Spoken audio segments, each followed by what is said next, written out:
I woke up in the middle of the night to find my wife crying and begging me to let her see that young man one last time. I'll come right back after seeing him one last time. Please, I'm begging you. In our 7 years of marriage, this was only the second time she'd spoken to me in such a pleading, ingratiating tone. The last time was when I caught the kid running out of her office, his clothes in disarray. Afraid I'd make a scene, she grabbed my hand and pleaded, "Honey, I promise I'll cut him off. Please don't divorce me. I'll die without you." So, I gave her another chance.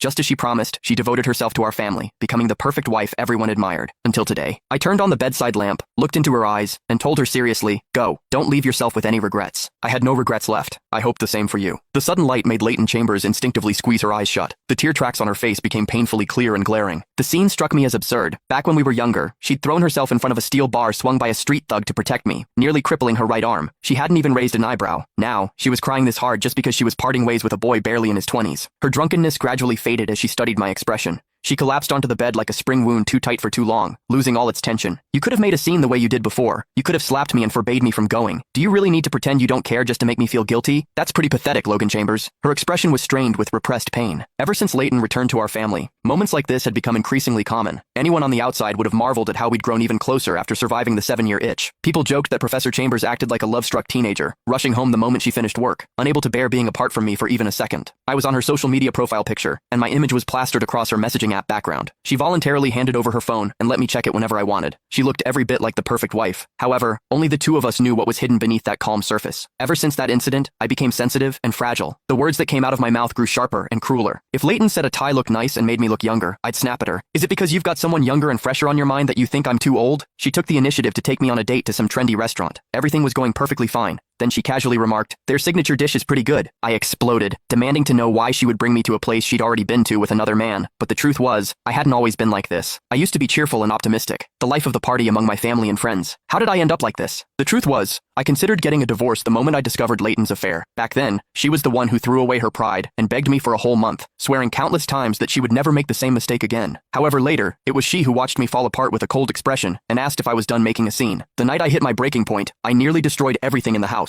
Pointing at her, I screamed at the top of my lungs, "Do you think I've only forgiven you once? No. Every sleepless night, every time the memory comes back, I forgive you all over again. Why is it that you're the one who made the mistake, but I'm the one suffering for it? I wasn't the one who shattered the glass, but somehow, I was the one forced to walk across the broken pieces every single day." Tonight was our 8th wedding anniversary. Everything had been perfect. Leighton had rarely drunk so much. With every sip, she'd tell me she loved me. She said it over 100 times. We both ended up blushing, as if we'd somehow returned to the early days of our relationship. I even thought to myself, maybe I should just forgive her and pretend nothing ever happened.